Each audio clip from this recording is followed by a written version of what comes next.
everyone. Good morning. Welcome to endocrinology. Facing which way? I'm really glad to have you here today, and we're going to be getting through most of endocrine and reproduction.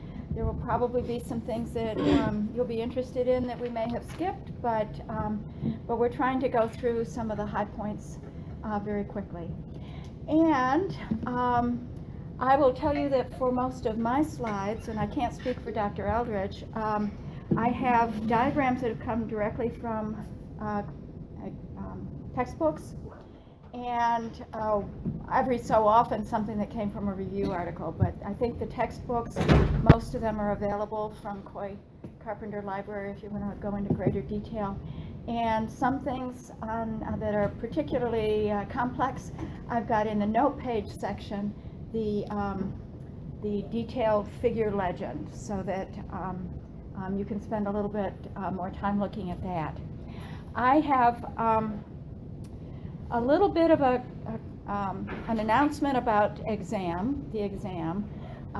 What Dr. Eldridge and I thought we would do this time is give you a take-home exam so that we could have a group project that would be worth 25% that during the exam period you and your group would be presenting.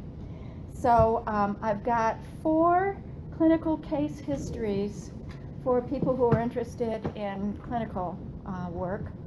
And I noticed that most of them are not here right now. So did they get confused about where PTC is located, or is there some conflicting exam, or? Give them 15 minutes. Pardon?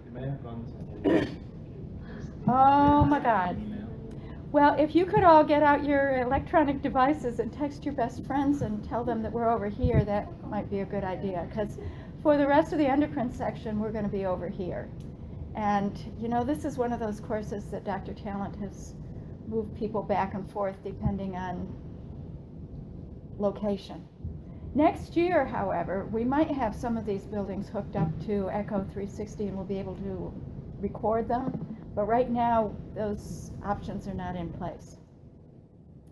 So anyway, back to what I should be telling a lot of the clinical people is I'm going to split you up into groups of 4, and so that we can have 4 clinical cases developed by each one of you. And I'll send you the email this afternoon to you and your group so that you can begin working right away. And the instruction sets on how to evaluate a clinical case. So you can begin working with your group, and you can begin identifying what the problems are with the patient. And then your next step would be seeking lab results. So when you think you've identified what the problems are, identify what lab results you think you'd like to get, and I'll email you those. And then after you've your group has written up your case before the last day of class, you can email me that, and I'll email you back some information that you can add to it, and then each one of those will be 15 minutes.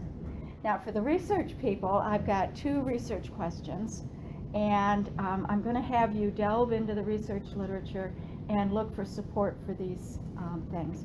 One has to do with testosterone, and particularly with respect to menopause, or use of testosterone during male couch potato-ness, I guess you could say. And because there are clinics that are developing that are suggesting to men that their testosterone levels might not be high enough and that they need to get testosterone. These are not necessarily supported by, well, I don't know whether they are or not. You're going to tell me whether they're supported by any evidence or not. And the other issue with testosterone is its use in sports medicine as a determinant of whether a person is behaving like a female or whether their body is behaving like a male. I think that's an interesting question, and it's been put on hold by the Olympics committee because they haven't quite figured it out yet. But maybe you can figure it out.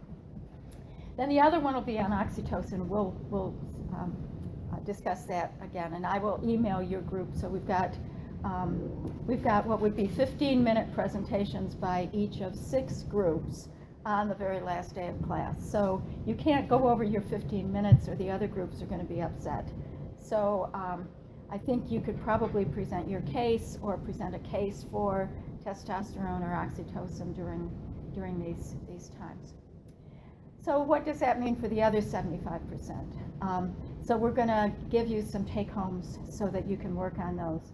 I don't want to get too far into the next section, or the next section people will be upset with us. So, so I think what we're going to do is give you 2 out of 3 to choose a week before the endocrine section ends. That would not include the last few lectures.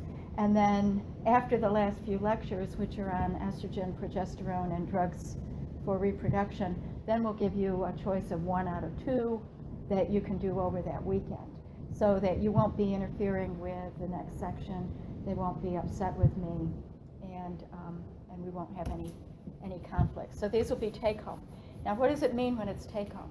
It's not going to be multiple choice or anything like that. It'll be a little bit more thought than memorization.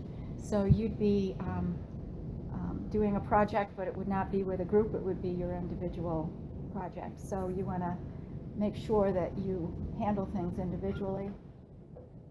Okay, and I think the other thing to pay attention to is that there really aren't any wrong answers. There's always identification of what the evidence is that supports something. So your ideas might not be the same as somebody else's ideas. So I think that's why in a group you want to be able to voice your opinion, but be able to support it with documentation.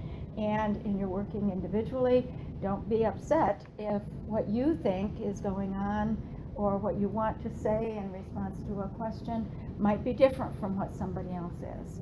And so I try to look at things from the point of view of your perspective and your background and your interests, and what kind of conversation we can have as professionals, rather than clicking off, they said this, they said this, they said this must be the right answer.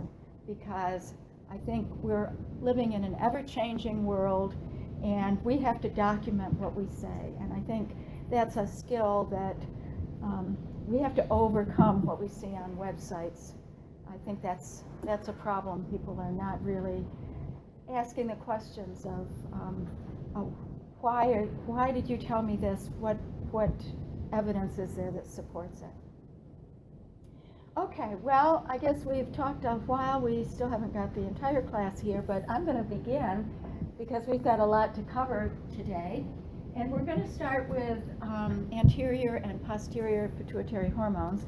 And I sent you a sort of an overview to review last night that is almost intuitively obvious now that you've been through IPP 701, had a good deal of signal transduction in your background, know a little bit more about biochemistry and how hormones are made. So we're just going to be going through this, and I will point out some of these things specific to each organ system as we come through it. So we're going to be contrasting our anatomy of our anterior and posterior pituitary, the cell types, the vascular supply, and this is an important aspect of governing the rest of the endocrine system, because most of it is governed by the brain through regulation of the pituitary. And then we're going to go through the major anterior pituitary hormones, but we'll be going through them again when we talk about each one of the organ systems, because for most of what we're studying, these organ systems are governed by the hormones that come from the anterior pituitary. So the anterior pituitary is governed by the hypothalamus that takes in all of the information from the limbic system, from the sensory system, and applies those to what would be governing how the rest of the body is regulated. So in that sense, we should probably be doing endocrine at the very end of the series. That's really not possible because of the way Dr. Talent tries to organize things so that you can work with one of the other groups for the cardiovascular group. But as we move forward, you'll see that there may be some things you want to think back on as you go through the renal, cardiovascular, respiratory, and GI tract systems. And then we're going to concentrate on prolactin and oxytocin. So when we come to reproductive hormones, we're not going to be covering these again. And then vasopressin. So that's for the first half. For the second half of today, we're going to be doing growth hormone, which is another one of the anterior pituitary hormones. So we're going to take a look first at the anterior pituitary, and this is a cartoon diagram that pretty much indicates to you that here's the hypothalamus at the base of the brain, and from here we've got a posterior pituitary that you can see is contiguous with the brain itself. So it's actually neurons that are in the hypothalamus in the preoptic and supraoptic and areas that are going to be sending their axons down to release the hormones here, where we're going to be seeing release in the posterior pituitary. On the other hand, the anterior pituitary is quite separated, and you can see we've got multiple cell types designated here. So this was actually an area of the pituitary that was quite differently designed from the brain's posterior pituitary. So you can see the third ventricle here as it is squeezed down through the skull down into the pituitary. You can see that we're contiguous with the brain, and that's how development took place. However, this region, the anterior pituitary, came from Rathke's pouch, which came from the GI system. So entirely different, and you can see we're separated here by what's called the intermediate pituitary, or pars intermedia, and this is supplying hormones as well. Now, if we want to get a little bit more detailed, this is a diagram from Boron and Woolpe, the 2009, and I think that is in Coy Carpenter Library. So what you can see here is that the hypothalamus is really comprised of a lot of smaller nuclei, and each one of these nuclei is going to be subserving a function. They're going to be getting information from sensory information coming in, particularly from the thalamus. So the spinothalamic tract makes and the vagus nerve all make synaptic connections in the brainstem, and then continue on and regulate here in the hypothalamus. Then we've got our limbic system for integrating information on emotion, fear, and one of our sensory functions, olfactory, is really tied quite continuously with the limbic system. And then higher cognitive functions, particularly in humans, maybe not so much with rodents, but this is also going to come into play. So the hippocampus has the fornix that comes directly through the middle of the hypothalamus, sending lots of information to these nuclei. So our nuclei run all the way from the anterior, this is where the optic chiasm is crossing up here, and all the way back to the mammillary bodies. And you can see that there are going to be cells that are making hormones, and they're going to be releasing down here in the infundibulum, and that's where we've got the pituitary portal system. Those cells that are making the hormones that are going to be released into the posterior pituitary, you can see here they're somewhat larger, and they're going to be continuing all the way down to the posterior pituitary. So the posterior pituitary release of neurotransmitter or hormones, neurohormones, is not going to be releasing them into this blood supply here from the infundibulum. It's going to be releasing them directly into the posterior pituitary blood supply. So now you can see anterior pituitary, posterior pituitary all have blood supply that can go on out into the general circulation. And that's how they can communicate all that information that was regulated from the brain through the anterior and the posterior pituitary to the other organ systems in the body. So this blood supply is really very important because it is carrying the information from the hypothalamus through releasing factors or somatostatin, which is going to be blocking the hormonal release, and it provides that information here in the predominantly coming actually from the arcuate nucleus, which is here just above the infundibulum, and releasing that information by these protein and peptides into the blood supply that only supplies the pituitary. So at this point, the pituitary can be bathed with these small peptides so that they can release factors coming from the anterior pituitary, and then they don't necessarily need to get back into the blood supply for the rest of the body, because it's the anterior pituitary hormones that then send information to the rest of the body. Now the other aspect that's quite interesting here is that the blood-brain barrier is quite weak here. So what you actually can do is get these peptides that have been released to get into the portal system that goes to the anterior pituitary, and then they can feed back to the hypothalamus. So that's what we call a short feedback loop. That's important because it lets the hypothalamus know that the release has taken place, and we can get some of these anterior pituitary hormones back to where they can feed back in the hypothalamus from this portal system. So even though it looks like our arrows are pointing in this direction, we can see some blood flow back this way. We can see a weakened blood-brain barrier, so these peptides can get in.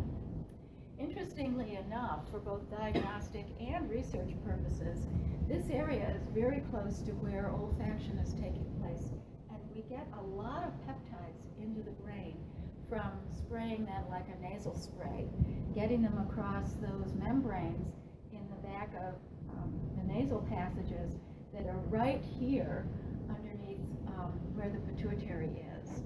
So if you want to get, let's say, oxytocin into the brain, these nasal sprays will get it into the brain because of this weakened blood-brain barrier here and the juxtaposition with the nasal passages. Okay, so what are some of these releasing hormones? Growth hormone, releasing hormone, is going to be releasing growth hormone. And I'll introduce you to some of these names right here because we have a lot of multiple names that mean exactly the same thing. And depending on where you're reading, you may see that growth hormone is abbreviated, growth hormone releasing hormone is abbreviated GRH, or GH for growth hormone releasing hormone, or GRF for growth hormone releasing factor. It's only 14 amino acids long. And it stimulates not only growth hormone release, but, and that's why it was named, and that actually some won the Nobel Prize. Yeaman and Shaley got that Nobel Prize for isolating from close to 100,000 sheep pituitary, isolating this little peptide here. But now we know it also releases prolactin, and it also releases ACTH. Now when we come to growth hormone, one of the main regulators is not the stimulating of the release, but the blocking of the release. And there's one hormone that we're going to see not only here, but also when we talk about pancreas, somatostatin. Somatostatin was named because statin means stop, and somato is the other name for growth hormone. Somatotrophin, trophin meaning growth, somato meaning body. So this was somatostatin as opposed to growth hormone's other name, somatotrophin. So that can be abbreviated as S, or sometimes, and not very much anymore, it's referred to growth hormone release inhibiting hormone. And this one is a small peptide as well, 14. It not only inhibits growth hormone release, but it also inhibits TSH release. So you can see that this is where we can get some integration of multiple endocrine functions, is that our hypothalamic releasing factors and inhibitory factors can work on more than one system, so we can get some coordination. Now we've got thyrotropin, that's releasing thyrotropin, releasing hormone releases thyrotropin. That's only 3 amino acids long. And this also stimulates prolactin as well as thyrotropin, which is abbreviated TSH. And then for thyrotropin, we have an inhibitor, for prolactin, we have a prolactin inhibitory factor. And that was found to actually be the neurotransmitter dopamine. But sometimes you'll still see it referred to as prolactin inhibitory factor. It's dopamine, it inhibits prolactin release. And we'll see how that can coordinate some pathways as we talk about prolactin in a few minutes. ACTH, adrenocorticotrophic hormone, is being stimulated by corticotropin, that's the other name for ACTH, releasing hormone, often abbreviated CRH.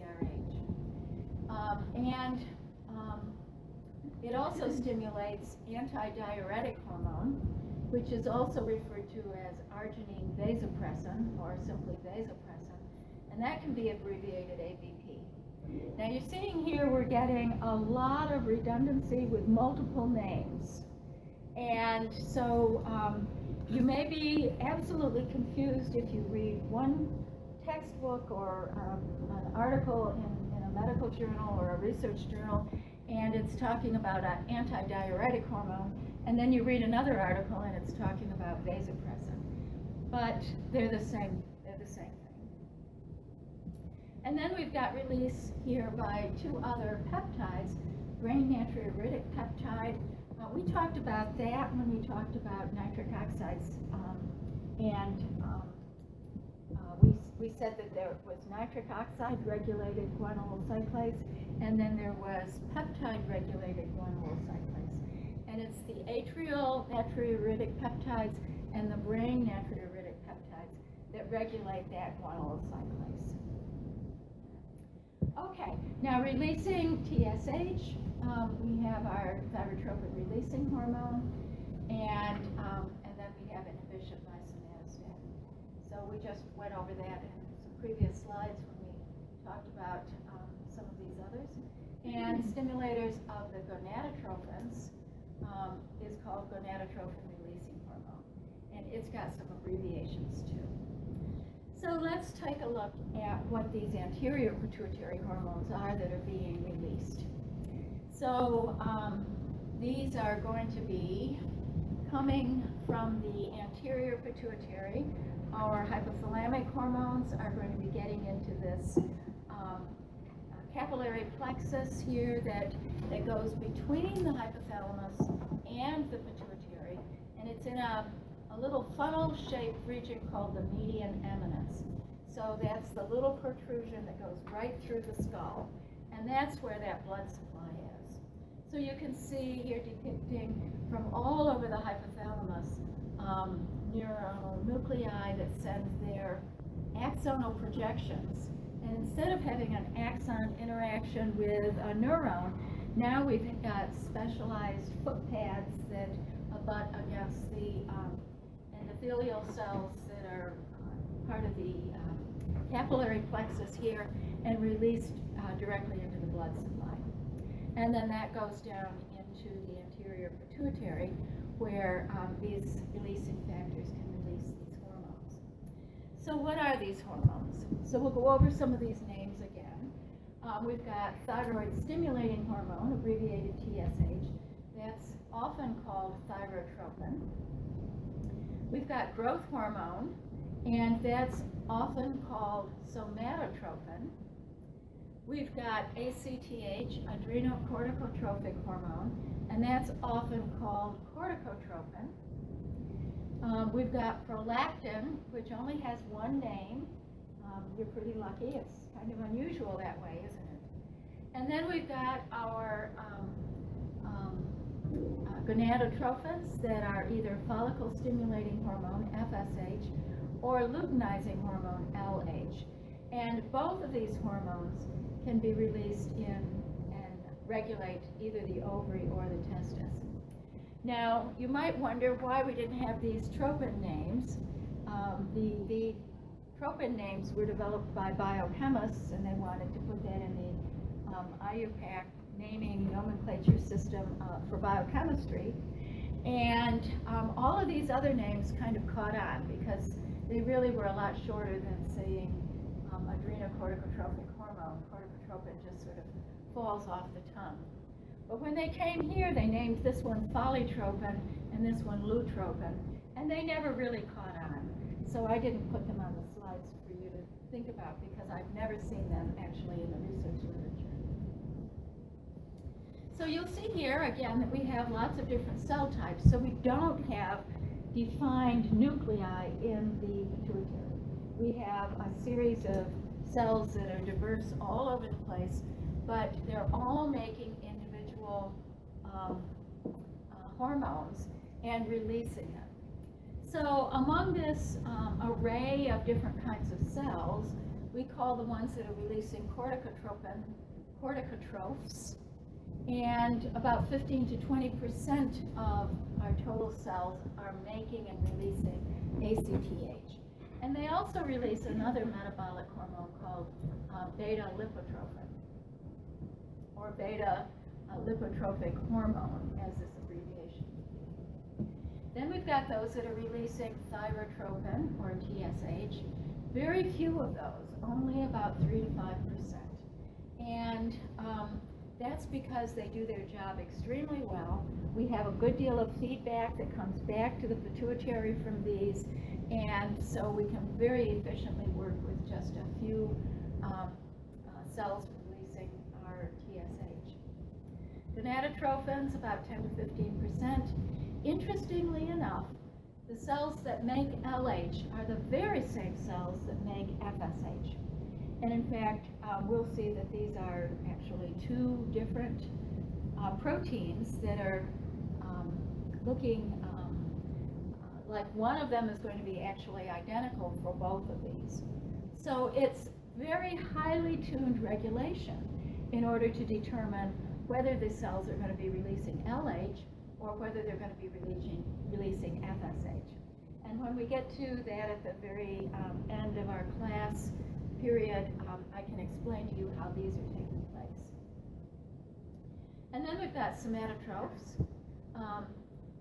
Fully 50% of the cells in the pituitary may be releasing growth hormone. And interestingly enough, a lot of autopsies have really shown that there are adenomas here that are benign that may be from these somatotrophs overpopulating anterior pituitaries and releasing more growth hormone than they should. On the other hand, it never interfered with anybody's lifestyle, so it wasn't really noticed until an autopsy identified that perhaps there may be even more somatotrophs in some of these people. And then 10 to 25% are mammotrophs, that is to say they're releasing prolactin. And these are also called lactotrophs because prolactin can do two things. It can enhance the growth of breast tissue during pregnancy, and then it is involved in making the milk that's being released. So people can refer to these cells as either mammotrophs or lactotrophs, depending on how they consider the function of prolactin. Okay, what do these hormones actually look like? So in contrast, yeah? With the anterior pituitary, are the massive cells there producing all of these hormones, or a mixture, or is it like one cell? No. Like one cell produces one hormone, except for the gonadotrophins that produce two. Okay. So a purple cell, and I don't know what these all represent, but if this is an H&E stain, maybe a purple cell can be identified as being one that releases gonadotrophs, whereas the pink cells that are all over the place may be releasing the growth hormone. But the thing is, in contrast to the hypothalamus, that you can clearly define a lateral hypothalamic nucleus. And you can clearly say that that may be involved in food gathering behavior and society to eating. But you know, because that's one of the functions of the lateral hypothalamus, for example. But over here, these are not bundled up as defined nuclei. They are much more random. Gotcha. Thank you. Okay, now we have a set of 3 that are dimers of 28 or 30,000 roughly molecular weight proteins. So now we've moved from what could be very small peptides to what could be very large proteins. And in fact, they're glycosylated. So when you have 2 of these, you could have an entity, a protein that's a dimer that is more than 60,000 apparent molecular weight.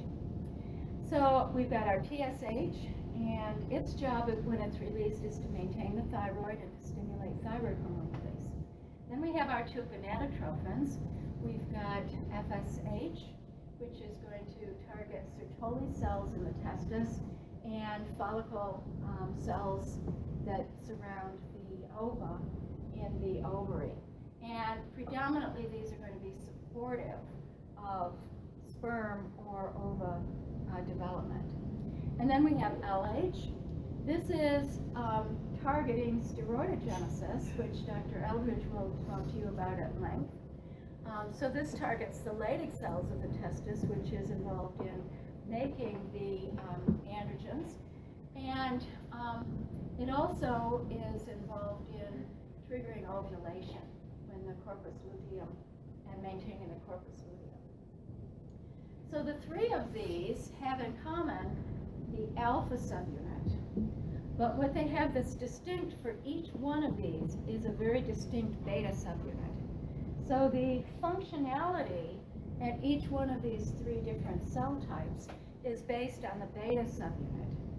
And also, in order for us to understand how these can be used for determining functionality at the level of whether the anterior pituitary or whether our distal organs are perhaps defective in disease, we have antibodies that are used to make, used for ELISAs or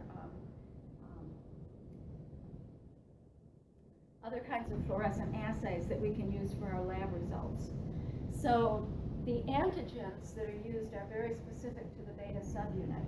So you're not going to get any cross-reactivity with these lab results. Just in case you were worried that if you looked at lab results for TSH, you might be finding some cross-reactivity, and the LH would appear to be like TSH, but that's not going to be the case. Okay, now looking a little bit now at how our hormones are made. When you have large hormones, we've got obviously going through the ribosomal pathways that cause translation, folding and glycosylation that's going to be taking place in the Golgi apparatus, budding off into a vesicle, and then some kind of vesicle release. But on the other hand, when we have something that's a little bit smaller, let's say ACTH, which is only 39 amino acids long, generally a ribosome is not going to make something that small. So in general terms, we can say that our peptides are going to be made by a pro-hormone that's going to be actually quite large, begins with a signal peptide, just like most other proteins do, and then continues on, and then may get packaged in a vesicle. But during that vesicle packaging, it's also going to be packaged with some proteases. And we're beginning to identify selectivity in these proteases so that we can identify where they're cleaving, and they're always going to be cleaving at some selected sites. So here we've got a situation where we've got a prohormone, and it was named after all the other little hormones that could be cleaved from it. So you can see here we've got ACTH, so that's the cortin part. We've got a protein called gamma melanocyte stimulating hormone, that's the melano part. And in animal models, this is very important for skin coloration. It regulates melanocytes. But in humans, the MSHs are more related to regulating metabolic function. And then we have the opioid peptides. This is beta endorphin down here, and so that's the opio part. So this is called pro-opiomelanocortin. It's a pro-hormone, and usually people who work with this a lot simply call it POMC. So this can be cleaved in 2 steps, and the first step is going to be cleaving out those regions that you see here that are defined in blue. And all of these are some kind of an arginine-lysine combination. So you can see lyse-arg, arg-lyse, arg-arg cleaves at these 2 spots. Lyse-arg, lyse-arg, but what's surrounding those lysines and arginines can really help define which protease is going to be cleaving. So that's our first step. Oops. And then we can get a second peptide cleavage that can cleave out some other, our other hormones. So we can get gamma lipotrophin and the beta endorphins. And so depending on what cell type you have, you could be cleaving at one set versus another, because there are some cells in the brain that are going to be making endorphin and in the peripheral nervous system, but those that are in the anterior pituitary are going to be stopping at this point and making ACTH and beta lipotrophin. Okay, now we've got growth hormone. That's 191 amino acids. You can see that's quite large. And it's an anabolic hormone. We're going to be talking about it at length in about 20 minutes. And it's got a homologue in placenta called placental lactogen. So it's not called placental somatotrophin. It fools you a little bit because it makes it seem like it's very much similar to prolactin. And in fact, prolactin and growth hormone are very similar. They're both in the 190 amino acid range, but they have very different functions and perform very different activities, except in the placenta. This was perhaps misnamed, but the name has always stuck. So placental lactogen is performing the growth hormone function for the fetus in fetal development. Prolactin is targeting the mammary gland, where it's going to have milk production, and we'll be talking about that at length right this minute. So do we have any questions on any of these? I might want to point out, why am I telling you about the size and shape of these hormones? Does anybody have a good idea why I might want to bring that to your attention? Other than you might think you might want to memorize these. Why would I want to tell you this?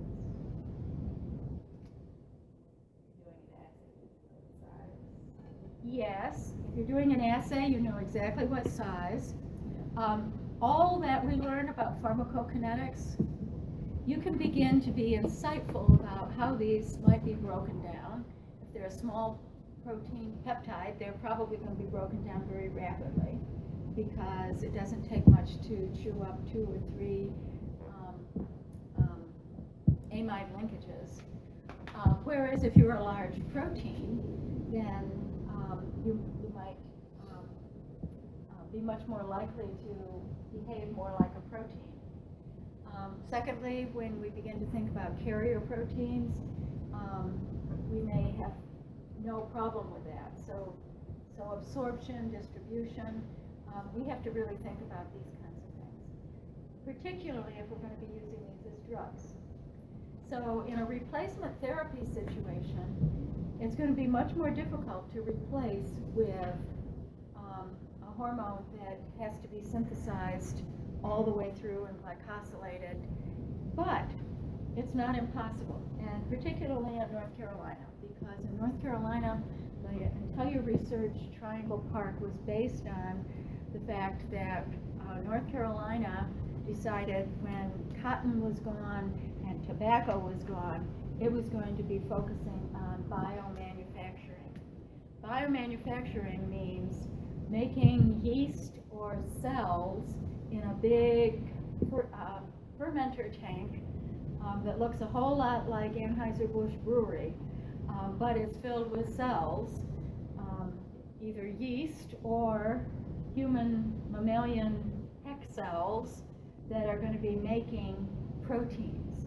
So in the olden days, if we wanted to replace growth hormone, we had to isolate it from cadaver pituitaries. That was sort of a problem because we had one person who had a fairly deadly neuronal disease that contributed that to, as a donor, to the recipient by contributing to the growth hormone being isolated from these pituitaries. But we don't need to do that anymore because now we've got manufacturing, we've got Biogen IDEC and Research Triangle Park, we've got Novozymes that are making enzymes somewhere, I think, near Fayetteville. So North Carolina has a great abundance on biomanufacturing. And so I think as those of you who are going to be clinical go forward in your careers, these kinds of hormones to be used for hormone replacement are coming from fermenters and made more often than not here in North Carolina. Okay, a digression. Now let's talk about prolactin. Prolactin, as you can imagine, levels are higher in females than males because of its functions. So it's a lactotrope, and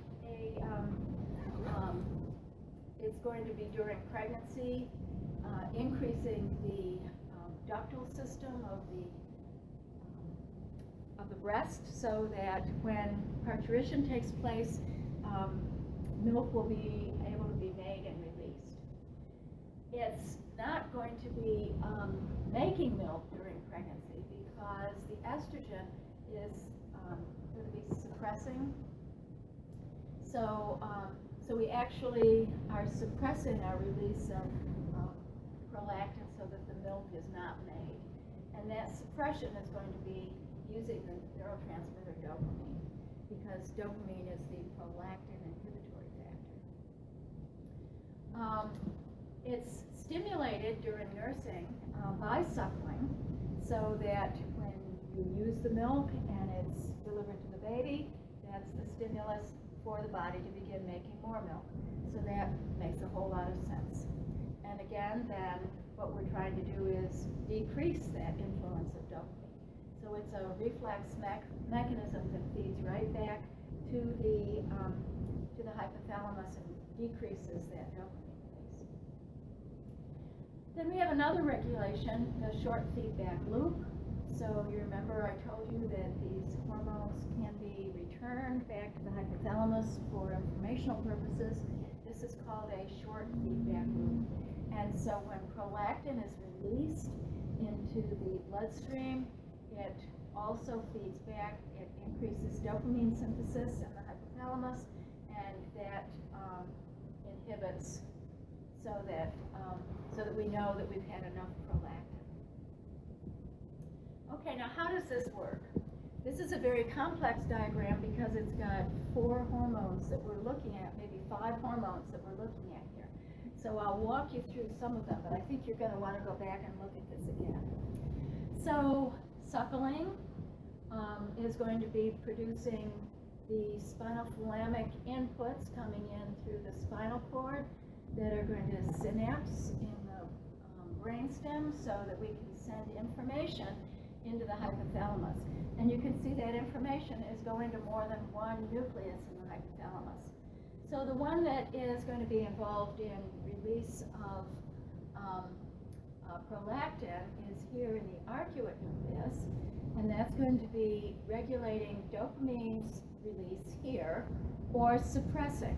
So in this particular case, suckling wants to release prolactin, so it's going to be suppressing the dopamine that's coming out of this arcuate nucleus and going through the pituitary portal system to regulate prolactin release. So that's an inhibitory synapse. Now you'll see over here, if we stretch ourselves over here, we are also looking at cells that are releasing our gonadotrophin releasing hormone into the pituitary portal system. And this is inhibitory as well. And this is going to be also a dopaminergic synapse. It's not the only synapse, or not the only regulator of gonadotrophin release by any stretch of the imagination, but it's just one. And so when that happens, we're inhibiting gonadotrophin release as well. Now, maybe your grandmother, somebody in your family might have suggested to you that while you're nursing, you're not going to be likely to get pregnant. Has anybody ever heard that before? Okay. Not necessarily true, because if you look around and among all of your friends, you find a friend who has a brother or sister that was born 11 months later, you can kind of figure out that this is not foolproof. But this is it, because while you may be regulating prolactin release, so that this is an inhibitory, you've inhibited it, so now you have a stimulatory release of prolactin, you are inhibiting the gonadotrophin release through the gonadotrophin system. But when we get to regulating our understanding of what regulates FSH, and in this case it's mostly FSH because that's going to stimulate follicles, then you'll see that there's much more complex regulation than simply this release here. For males, that may be blocking luteinizing hormone release, so that the production of androgens might be reduced. And we can talk about that in just a second. Now I'm going to go ahead and tell you a little bit about the paraventricular and supraoptic nuclei here. That you can see these are drawn as little tiny cells. These are great big huge cells because they're making a lot of posterior pituitary hormone, and that goes directly down here to the posterior pituitary. So you can see these long axonal projections that are releasing in the posterior pituitary. So these are releasing oxytocin. And oxytocin is also being released in response to suckling and other stimuli. So you can see that we have a very concerted organization here in which our suckling can release prolactin, so new milk can be made, release the hormones from the breast, release from the breast itself through oxytocin, which causes the milk to be released, and also suppress gonadotrophin so that it's less likely that a mother who's nursing could become pregnant. Okay, now the prolactin is increasing breast differentiation, duct production, branching, and creating glandular tissue during pregnancy. My daughter was always really concerned that she didn't have very much breast tissue, and she was really a little upset with that, and I told her not to worry. As soon as she gets pregnant, she would begin to have this kind of development. Of course, by the time you get pregnant, you're not so worried about whether your breasts look good to the opposite sex or not, because you've got other things to worry about, like lactogenesis and galactophoresis, which are the initiation of milk production after parturition and the continuation of milk production during the entire time that you're nursing. So lactogenic, what does that mean? It means making the milk.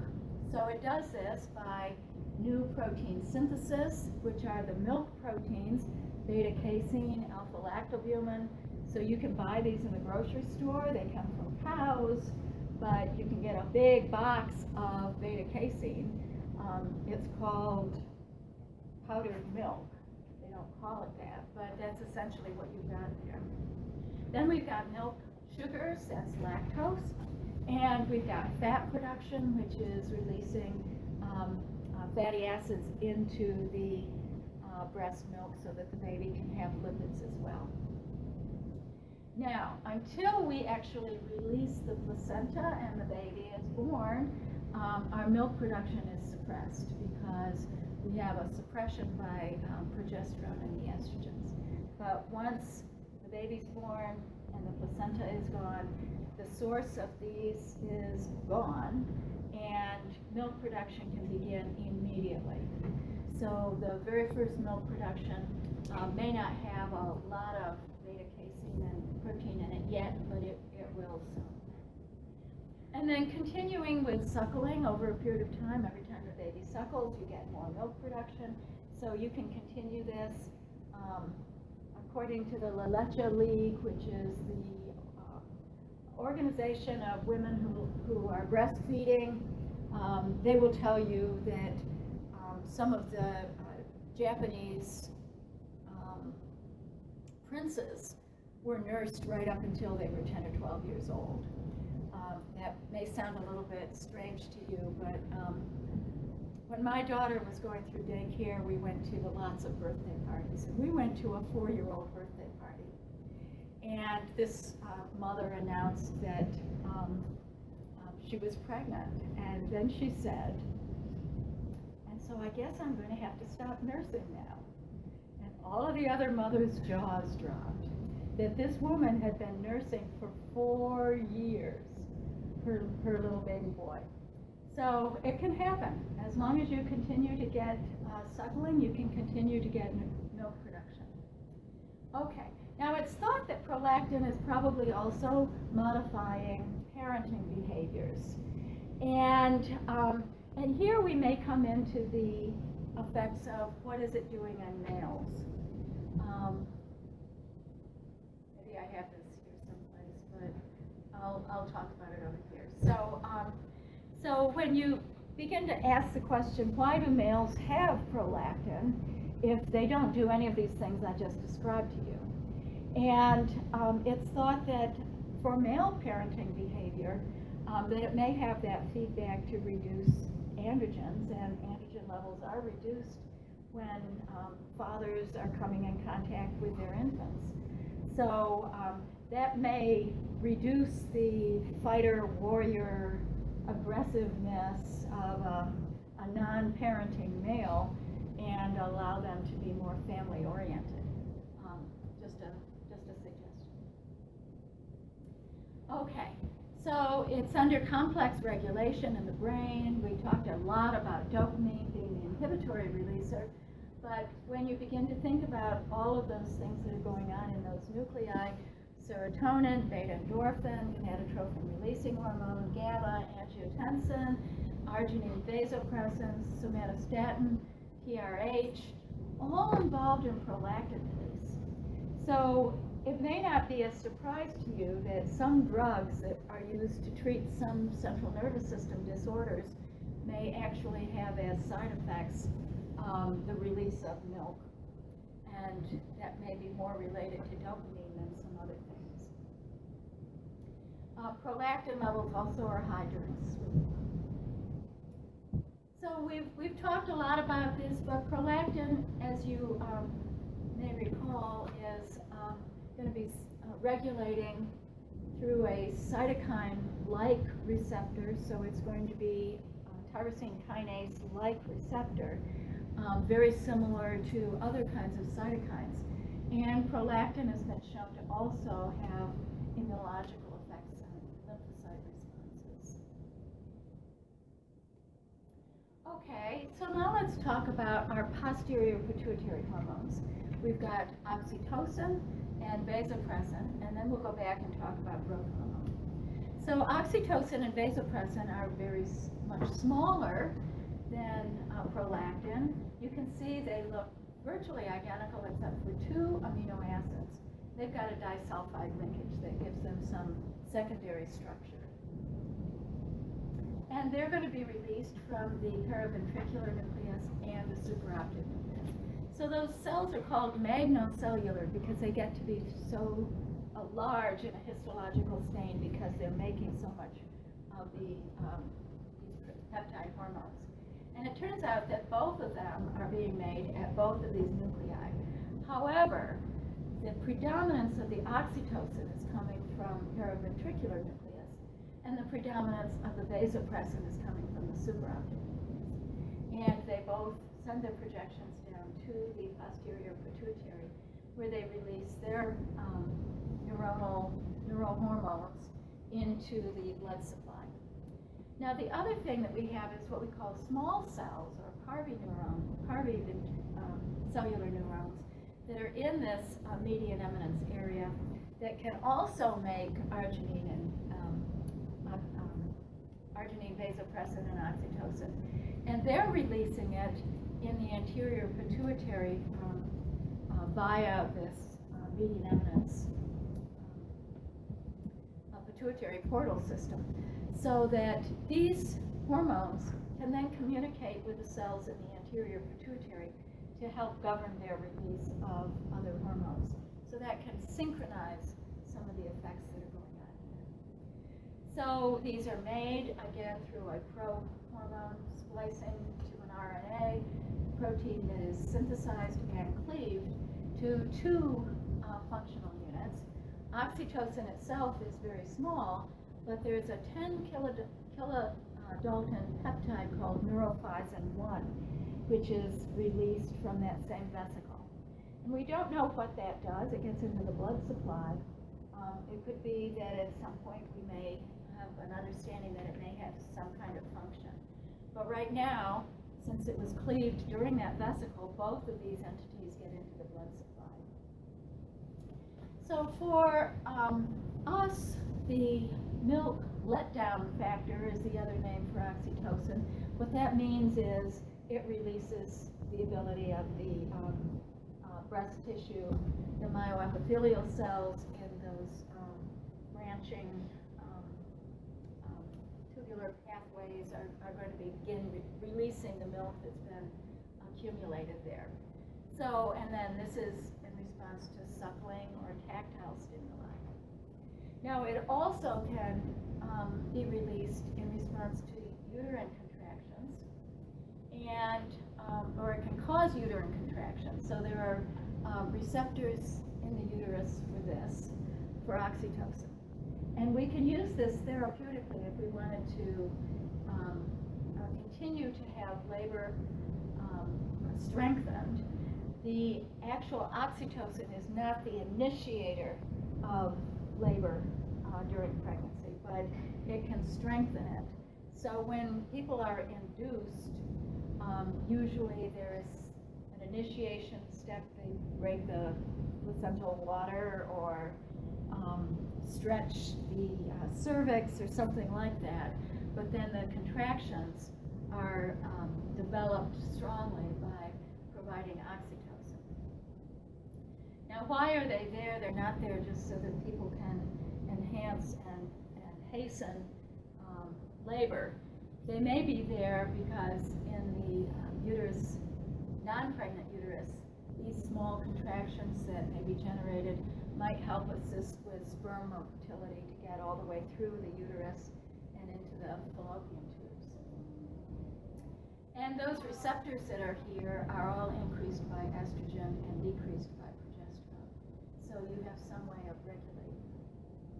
Now in males, we don't exactly know why we have oxytocin, but we do have receptors that are found in the testis, epididymis, and prostate.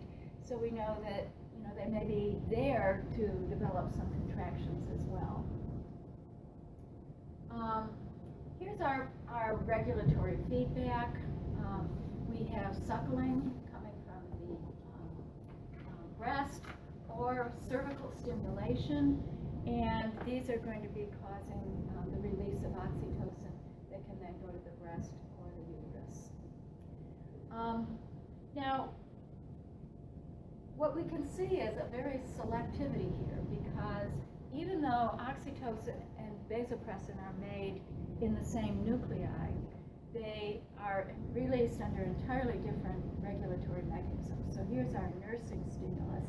You can see that oxytocin is released over a 5-minute period, but arginine vasopressin, or antidiuretic hormone, is not released at all. And then when suckling stops, you see that the release is blocked almost immediately. And this little decline here is probably because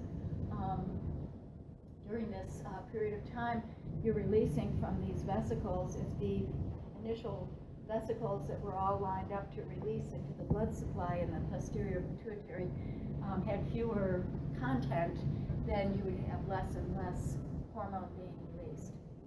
It's got a fairly short half-life, and so that means that as soon as the oxytocin is eliminated, when nursing stops, the oxytocin is going to be removed from the blood supply, and you're not going to see that anymore.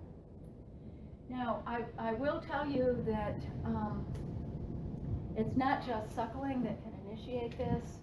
I think we have a mother here who's had 2 children already, and I can certainly attest to this, that any stimulus that provides the notion that your baby is in need of suckling and nursing can stimulate this release. So you could be in the grocery store and hear somebody else's baby on the other side of the counter, and your breast might begin just pouring out milk, because that kind of stimulation is doing this. Waking up in the morning, the minute your baby cries, if you don't run in and get that baby right away, your breasts are going to start pouring out milk. So, you know, they've got pads that you can use for nursing pads that can help prevent that. But that just goes to show you how important the stimuli that come from the limbic system and the brain are. That this is not just requiring suckling. It can happen whenever there's a maternal requirement. So we've got that aspect. And we already talked about facilitating labor. But this is Valentine's Day coming up. There are going to be lots of ads on your websites for oxytocin to be released. It's called the new ecstasy, relating to the fact that it may be helping with relationships that may be in trouble. And initially, when I first started seeing these on websites, was advertised for women who felt that their boyfriends and husbands were not very empathetic. So it was to create empathy in your male partner. And now it's called the cuddle hormone, liquid trust. If you look on websites, liquid trust has to do with the fact that it's used or recommended for people going into business meetings so that they can take a look at their adversary across the table in a business meeting and try to judge from their facial expressions what they're thinking and how they're doing things. And so it's recommended that people utilize oxytocin before they go into business meetings and or play poker. So how did this come about? I'm telling you this is going to be one of the assignments for one of the groups, is to find out what the supportive evidence is for oxytocin to be sold on websites. Here's a happy family looking at their computer where they can buy their nasal sprays of oxytocin. And customer service, you can see order now, the hormone that makes love and relationships possible. What generates this? When you're nursing, you're bonding with your baby. This is your opportunity to look down at your baby, and your baby's looking up at you, and the first thing babies look at is your facial expressions and your facial features. And they can begin to start learning their own limbic system development. What makes mother fearful, what makes mother happy, what makes mother sad. And all of this is the baby's looking at you during nursing. And during this period of time of bonding, the baby's emotional responses are coming into play as well. And this continues.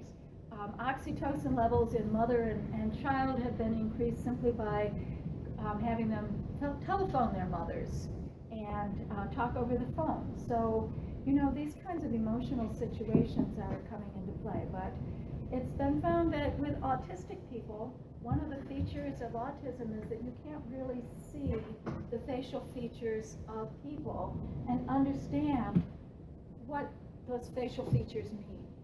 An autistic person has to be taught that a smiley face means that person's happy, and a frowny face means that person's sad. And so they're being given now oxytocin for assistance in this kind of behavioral modification. Is it working? Yes. So I'm not going to go into great detail there because I'd like the group to do that. We're going to skip over to arginine vasopressin. There's a drug that's made of D-amino acid here that may last a little longer in the body, but this is going to be responding to a hypertonic, it's called antidiuretic hormone, so that you can keep water in the body. So in a situation where you need to dilute your plasma levels, such as too much salt, then you retain the body water so that it doesn't go out into the urine, and can readjust the tonicity of your plasma. So this is based on osmoregulators that feed their information here in the hypothalamus to the paraventricular and supraoptic nucleus, and thereby releasing arginine vasopressin. So here's an example of how this is taking place. This is water. Urine flow is increased when you drink water, but if you give saline, then that urine flow is stopped immediately. And, or if you give a posterior pituitary extract that has arginine vasopressin in it, it's also stopped. Now, if you remove that posterior pituitary and then give saline, you don't get that response. So that demonstrates to you that the hormone is indeed completely coming from the posterior pituitary. So how does this work? I know you haven't been through the kidney sections yet, but there are proteins called aquaporins that are going to be regulating water flow out of the collecting ducts and back into the blood supply. And normally, aquaporin 1 is working in these regions where the proximal convoluted tubule is, and allowing all of this water to be able to come back in. But when you give arginine vasopressin, now you begin to include the cortical collecting ducts, the outer medullary collecting ducts, and the intermedullary connecting ducts by providing aquaporin 2. So it simply adds more water sites. So here's our cells themselves. Our collecting ducts are here here's our tubule lumen on this side, and we have the connections between these cells so that you can't get water between the cells. So what you see here is our arginine vasopressin V2 receptor. It is interacting to provide a cyclic AMP module, so it's working through GS that regulates protein kinase A that can phosphorylate targets. And one of those targets is the aquaporin molecule that's in vesicles, just waiting to move to the plasma membrane. So aquaporin 2 gets phosphorylated. That facilitates moving this vesicle over to the membrane. It implants these aquaporin channels here and allows more water to come in to the cells. And then that water gets removed over here into the side where the blood flow is. And then, just to make sure, we get protein phosphorylation of the cyclic AMP response element binding protein so that we can get new aquaporin synthesis, and so we have a supply of vesicles for the next time. And then as soon as cyclic AMP goes away, the protein kinase becomes inactivated, and our aquaporins return. So you can see that this could be tightly regulated. But it doesn't regulate aquaporin 1. So it's just adding new aquaporins. Now we also have B1 receptors, and these are going to be in areas where we need to have vasoconstriction. So they're going to be stimulating vasoconstriction, particularly if we lose body water volume. So if we have a lot of blood loss and we go into hypovolemic shock, then we get a whole nother layer of release. So here you can see, you want to go home and look at this in detail because I don't have a lot of time to describe all of this now, but this is our plasma osmolarity releasing a little bit of arginine vasopressin. And in addition to our regulation here at the kidney, we're also regulating behaviors. We're regulating thirst so that people can drink more water. And both of those are what increases water, decreases our osmolarity, and normalizes the tissue. But if you begin to look at our release, this is going 8 to 12 nanograms per liter. But if we begin to see blood loss, and that's going to be determined at atrial blood pressure sensors and the carotid sinus, then we begin to release a lot more arginine vasopressin, or ADH, and that's going to be causing vasoconstriction. Our disease here, if we don't have enough arginine vasopressin, we have what's called diabetes insipidus. This is not the same as the diabetes that's involved in metabolism. And so we don't have enough to bring back our water, and so our urine output increases quite a bit. So you could have 25 liters a day of urine output. As you can imagine, the name here was like the diabetes, in which you had high glucose levels inducing a lot of water coming out because of the glucose in them. And that would be the same thing as the liters per day, but this is not glucose-filled urine. This is hypotonic urine. And it also increases thirst, and could be because of problems, either insufficient ADH being made in the cells in the hypothalamus, or insufficient response to ADH, such as mutations in the aquaporin 2 molecule. And then we have the opposite, syndrome of inappropriately high secretion of arginine vasopressin. This is usually caused by tumors. Okay, now I'm going to take 10 minutes to go through growth hormone, but I will tell you that I think we can probably maybe get started on growth hormone, but we're not going to finish it. So what I can do is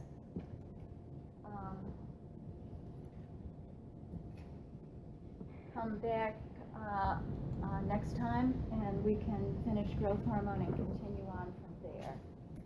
So growth hormone is also made in the anterior pituitary, and it's got a complex regulation that includes metabolic function. So we're not going to be able to talk about and continue this discussion when we have our meeting next time, but I will tell you that next time we're meeting with the medical school. So have you all been in the brand new medical school building? Okay. So you go up to the 5th floor. There are 2 kinds of lecture halls there. There's one that they call the tiered lecture hall, and that's where the first year medical students are taking their classes. That's not the one you want. We're going to be with the second year medical students in what's called the flat lecture hall. So when you get off the elevator on the 5th floor and you look to your right, you'll see a wall. So you go down to where the wall is, and on the left-hand side of the wall is a hallway, and the first door on your right is the one that goes into the flat classroom. Now they just call it the flat classroom. It doesn't have a sign on the door that says this is a flat classroom. It just means that there are desks that are not stacked. But you can always ask someone. There will be people going up the elevator at about the same time. Just ask them where the flat classroom is, and they'll be happy to show you. So, so we'll be meeting with them tomorrow at 9 o'clock. So it'll be 9 to 11. And if any of you have to leave early, you can just get up and leave at that. But we're going to be doing calcium regulation tomorrow, and the drugs that are used to treat bone diseases and other problems that are related to calcium regulation. So I just want to introduce you initially here to growth hormone, and then we'll resume that when we come back and talk about metabolism. Because growth hormone is really important for two things. One is growth, and the other one is releasing lipids so that they can be used for energy. So in that sense, our growth hormone, which is also referred to as somatotropin, is very important. But it doesn't do it all by itself. It has a target tissue, the liver, and the liver makes insulin-like growth factor is one name for it, and somatomedin is the other name for it. So those are not similar kinds of names, but somatomedin means the mediator of somatotropin. So as we've just discussed, our regulation begins in the hypothalamus, and our growth hormone is going to be released largely from the arcuate nucleus, and it's released, or excuse me, growth hormone releasing hormone from the arcuate nucleus, and that generates new gene transcription in the somatotropes down here in the anterior pituitary. And it also increases the proliferation of your somatotropes. So already you remember that they took up about 50% of the volume of the anterior pituitary. And, but they could take up even more if you get this kind of stimulation. On the other hand, somatostatin is the hormone that is the inhibitory factor. That comes from a different nuclei altogether. So that nucleus is around the ventricle, and so it's called periventricular. It's not the same as the paraventricular nucleus, which is actually not so very close to the ventricle. And also arcuate and ventromedial. So the somatostatin comes in either the large form, 28 amino acids, or cleaved to the 14 amino acids, and both of those are equally good at blocking growth hormone release. Now, what are all the things that cause growth hormone release? So we, like all of the anterior pituitary hormones, we have a pulsatile release going on. So that means over a period of maybe an hour to 2 hours, we have a release, and then a decline, and a release, and a decline. And this is probably due to two main reasons. One is that very often in the hypothalamus, you're having a pulsatile release because of its regulation. But at the level of the anterior pituitary, you're probably getting desensitization of those receptors that were for the releasing hormone. So as the receptors stimulate the release, then they desensitize. You don't have any release for a while until you get either non-phosphorylated receptors or return. And then the other aspect is, if you've already released vesicles, you may have run out of vesicles eligible to be releasing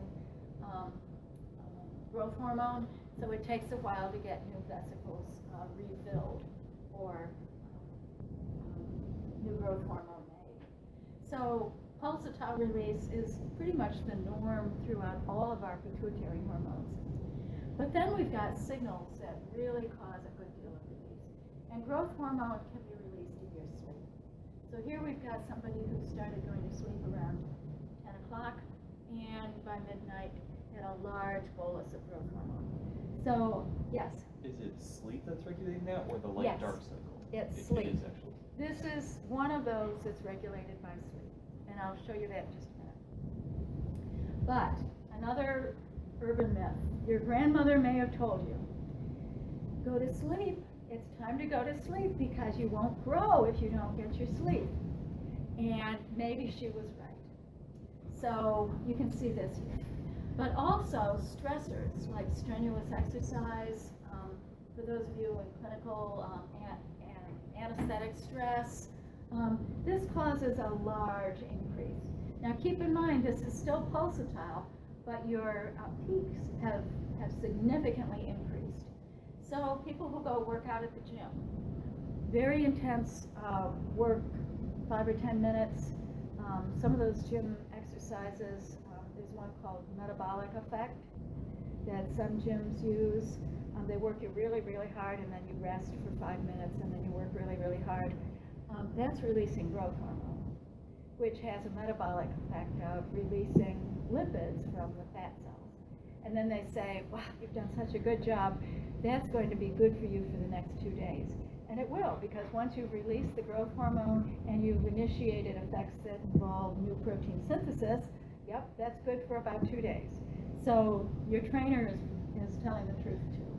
Your grandmother and your trainer are right. Now, some other things, fasting because of the metabolic effects. So if you don't have blood lipids, then a decrease in your free fatty acids in the blood is going to start triggering the ability of growth hormones to start releasing those. You need to have growth during puberty, so puberty is going to be a time when you also have greater release. So there are other things as well that regulate.